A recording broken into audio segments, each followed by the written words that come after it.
Миссис Джонс, поговорим спокойно. Дайте мне шанс. Я ведь учитель.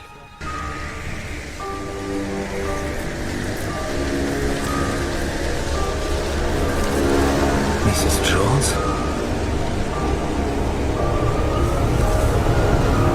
О, Боже.